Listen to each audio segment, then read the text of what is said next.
স্বাগত weather news 26-এর সাথে আছি আমি মোহাম্মদ আরিফ সরকার।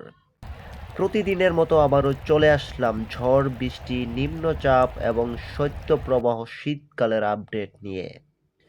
আগামীকাল 12 ফেব্রুয়ারি সারাদিন কেমন থাকতে পারে বিস্তারিতভাবে জানিয়ে দেব।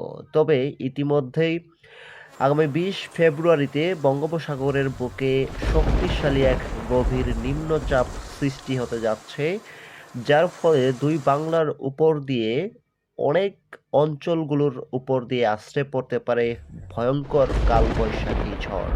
তার সাথে ইতিমধ্যে বাংলাদেশের সর্বনিম্ন তাপমাত্রা রেকর্ড করা হয়েছে পঞ্চগড় তেঁতুলিয়াতে 10.7 ডিগ্রি সেলসিয়াস এবং কিছু কিছু অঞ্চলে যেমন ঢাকা, কুমিল্লা, চট্টগ্রাম, বরিশাল এবং কলকাতা সহ ভারতের উত্তর পশ্চিম দক্ষিণে 12 থেকে 15 ডিগ্রি পর্যন্ত সেলসিয়াস রেকর্ড করা হয়েছে প্রিয় দর্শক। তো আমরা সরাসরি লাইভ রাডার থেকে দেখে নিব আগামী 12 থেকে 24 ঘন্টায় কোন কোন অঞ্চলগুলোতে কেমন আবহাওয়া থাকতে পারে বা বিরাজমান করতে পারে। তো আমরা সরাসরি লাইভ রাডারে রয়েছি। এই মুহূর্তে আমরা দেখতে পাচ্ছি বাংলাদেশের প্রত্যেকটা জেলাতেই শুষ্ক আবহাওয়া থাকতে পারে।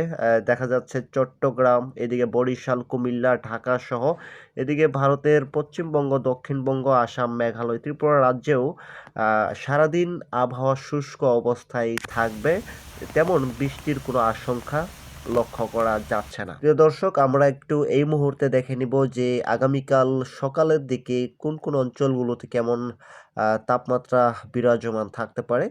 আমরা এদিকে প্রথমেই লক্ষ্য করতে পাচ্ছি যে ঢাকা, রাজশাহী, পিরোজপুর, চট্টগ্রাম, এদিকে কলকাতা, তারপর ধানবাদ সহ এই অঞ্চলগুলো দিয়ে 20 থেকে 22 ডিগ্রি সেলসিয়াস পর্যন্ত তাপমাত্রা থাকবে সকাল 8টার দিকে। এদিকে রংপুর, এইদিকে রয়েছে দারান, পূর্ণিয়া, গুয়াহাটি, এদিকে সিলেট, এই অঞ্চলগুলো দিয়ে 18 থেকে 20 ডিগ্রি সেলসিয়াস তাপমাত্রা বিরাজমান করবে সকাল 8টার দিকে। তবে প্রিয় দর্শক, বেলা যত বাড়বে ততই কিন্তু তাপমাত্রাটা আস্তে আস্তে বৃদ্ধি পেতে থাকবে। যেমন বেলা 12টার দিকে চট্টগ্রাম, ঢাকা, রাজশাহী, রংপুর, সিলেট, এইদিকে রয়েছে পিরোজপুর, কলকাতা, ধানবাদ সহ প্রত্যেকটা অঞ্চলেই 28 থেকে 30 ডিগ্রি সেলসিয়াস পর্যন্ত উঠতে পারে। তবে বিকেলের দিকে আরও একটু তাপমাত্রা বৃদ্ধি পেতে পারে। যেমন ঢাকা, তারপর হচ্ছে পিরোজপুর, চট্টগ্রাম, কলকাতা, এদিকে ধানবাদ 30 থেকে 32 ডিগ্রি পর্যন্ত তাপমাত্রা উঠতে পারে, এমনটাই কিন্তু আবহাওয়া ওয়েদার আপডেটে দেখা যাচ্ছে।